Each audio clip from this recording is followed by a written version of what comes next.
Hey, what's going on, everyone? My name is Matt Jarbo. This is $3 Theater, and the Russo Bros have been a fantastic creative team for tackling the Marvel Cinematic Universe. They have brought it to new heights that we originally thought that Joss Whedon was going to be the one to do. Remember when it was like 2010 and they brought in Joss Whedon and everyone like lost their shit. Nerd boners flew up like flags at the UN and everyone was like, "Oh my god." And we got the first Avengers movie and it was super good and everyone was like, "Oh my god, this is the future." And then we got Age of Ultron and it was kind of like it was good but not as good.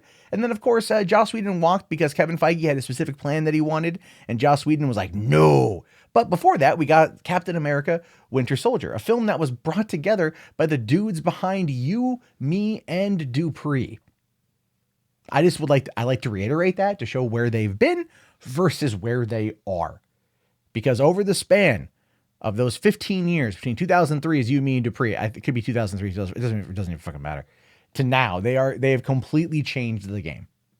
They understand these characters, these comic book characters, better than many others do. They crafted a story with Infinity War that was not only visually exciting, utterly thrilling, terrifyingly just gut-wrenching, and at the end of it, you felt emotions. Then you watch the Endgame trailer and you're like, "Oh my God, I'm going to cry." They understand these characters. So when asked about Superman and adapting Superman, they had some very interesting thoughts about the character, of which I wholly agree with. Some of you may not, but we're going to jump into that here in a second. But first things first, if you guys want to support the channel, one of the best things you can do right now is check out subscribestar.com/Monday. I'm leaving Patreon because they have been clamping down on free speech and free expression. If I say something dirty over here and they don't like it over there, they will cut off my funding, cut off my crowdfunding ability simply because of some draconian terms of service that's not equally applied to all channels. So myself and many others are leaving. I just want to put that out there. If you guys want to support it, subscribestar.com/Monday. Link will be in the video description. All right, guys, thanks a lot. So anyway, Russo Bros here. Explain why Superman is so hard to get right on film. And it is. He's a very hard character to get right on film. Now, I personally loved Man of Steel. I did. It was my top 5 films of 2013. I still love it to this day, but a lot of people hated it because of the depiction of Superman.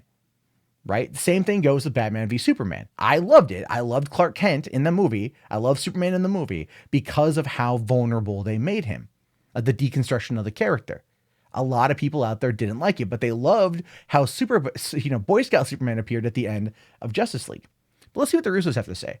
So there have been numerous Superman film adaptations over the years, some more successful than others, and while all have their fans, there's no question that the character is one of the hardest heroes to bring to the big screen.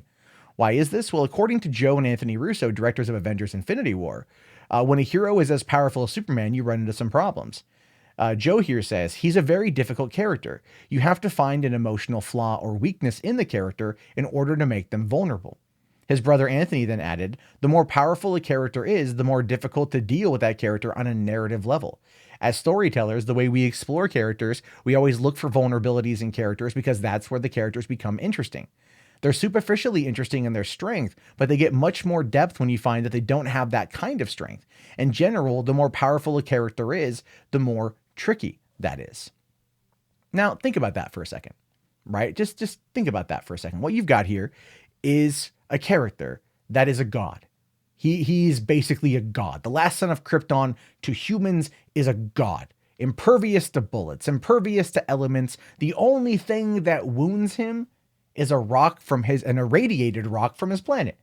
That's in very limited supply unless you're Lex Luthor and you manage to get your hands on that shit all the time. They always find ways to manufacture new kryptonite in order to make new challenges for Superman. And I get that. They have to. They literally wrote themselves into a corner with this character. So how do you portray a character like this in a narrative way that doesn't come across as being fake or forced? Right? And I think if we go back to Superman Returns, and here's the thing. When that dropped in 2006, people hated it. Oh my God, they hated it. It was just panned across the board. A lot of it was Superman has a kid. This is Superman 2.5 and he's got a kid. What? And there's a whole kryptonite continent that he picks up after getting stabbed by kryptonite. Although I would argue it'd be somewhat diluted kryptonite, but that's an argument for like later and whatnot. But here's the thing. Go back and watch it again. I actually watched it again recently. And to me, it comes across very much like aesthetically, tonally, like what Richard Donner had done with Superman 1 and even Superman 2, right? It was just the tonal aspect of it, the character. Brandon Routh embodied Superman. Maybe he wasn't the best Clark Kent, but he was a really good Superman. Kate Bosworth, bad call for Lois Lane. I don't think anyone's going to disagree with that one. Kevin Spacey, before the controversy, excellent Lex Luthor. Really hammed it up like Gene Hackman. It was great. And now the movie now, honest to God, is way better. Go back and give it another shot. But they also wounded him. They made him vulnerable by giving him something to care about. They gave him a child. The child that, while being half human, half Krypton, could still be injured. That was the vulnerable aspect. That was how they made him vulnerable. They played upon his emotions. Now, they do this often, but what really worked for me in regards to Man of Steel, and why I feel that Zack Snyder's adaptation of Man of Steel was probably the best we've seen on screen, has everything to do with the absolute deconstruction of this character. It was all about what it was like to be human. The way that they tackled it was wonderful. When you had, Jonathan Kent telling his son, maybe you should have let these kids die because it protects you, right? And people are like, that was just not what you know. That's what a father would say to his kid. That's what a father would say to his son. Like, do what you need to do the right thing. But you're more important to me than them. That's what a father says to his kid. That was one of the reasons why in Batman v Superman, probably my favorite moment in that movie, outside of the Martha bit, 'cause I really love the Martha bit, was when this is in the extended cut. Like, everyone's rallying against Superman, right? They're all like the Capitol Hill proceedings, all that stuff. All the lies about him are being spread, the fake news, the false narratives. People think he's a demon, others think he's a god. And obviously that's a big theme Zack Snyder was running with on this one. But when he is at his most vulnerable, is he's grappling with the concept of being human. He was raised among humans. He wants to be a human. He wants to feel like them. And he feels like he's being unfairly treated and he cannot defend himself. And in that moment, he calls his mom and he's like, I just don't know what to do. Any person out there has been in that moment where they have been like, I need my mother. Every single person has been in a moment like that. And to me, that was just a powerful little moment that some fuckhead over at WB cut out of the final cut of the movie for theatrical. I think it would have helped solidify why parents are important. That's the whole aspect of what it is. That was what Jonathan Kent died for, was to protect his son. He died to protect his son. People are like, that was so stupid. Clark could have saved him. Clark wanted to. He was a confused kid. His father had basically been like, you're everything to me. I will do everything in my power to keep you safe, even if that means dying. And I think any father out there would do that for their kid. I do that for my daughter right now. She's in the other room. So taking this character and making him vulnerable boils down to family and what it is and what it means to be human.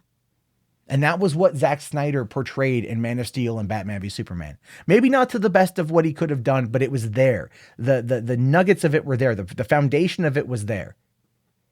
And it was wonderful. Both films. That's why I'm so mad. That's why I'm totally #release a Snyder cut. I just like what he was going for. I was totally in on. And I think that is why his adaptation of Superman was good. I think he was giving us the human side of Clark, the human side of all of that, and then leading into the hero. But it took time to get there, and people didn't quite like how long it took. And I get that because there was no explanation of like, no. In the next one, he's going to be Superman that you know and love. But it is a hard character to get right. And that's why Superman is not something you can really tell in a 2-hour movie, right? What they have to do ultimately is treat it like a TV series to give us that type of character. Look at Smallville. Right? Look at the 9 seasons of Smallville and how those things handled Clark's story. And a lot of it was simply about his interpersonal relationships and those coming under fire. That is where Superman is vulnerable. That is why that deconstruction was grand, why it was great, why it worked. Because it pulled on those heartstrings. At least it did to me. So I completely agree with the Russos here. It's very difficult to try and adapt Superman. Because how do you make a god vulnerable? That's a question I leave to you. How do you make a god vulnerable? How would you adapt it? Let me know down in the comments. Anyway, if you guys made it this far, I appreciate it. Go ahead and type in Superman in the chat. I get ready for the comments of people that are just like, no, Snyder was terrible. No, I wasn't. But anyway, we'll argue about it in the chat. If you guys want to call in and complain, you can do that too. You can call our voicemail line at 818-350-3281. That is 818-350-3281. Please keep the call to like under 30 seconds, so it's not like 2.5 minutes of you yelling in my ear. I'd appreciate that. And for the rest of you out there, my name is Matt Jarbo. This has been 3 Buck Theater. Please thumbs up the video, subscribe if you like. I'll talk to you all later. Have yourself a great day, and peace out.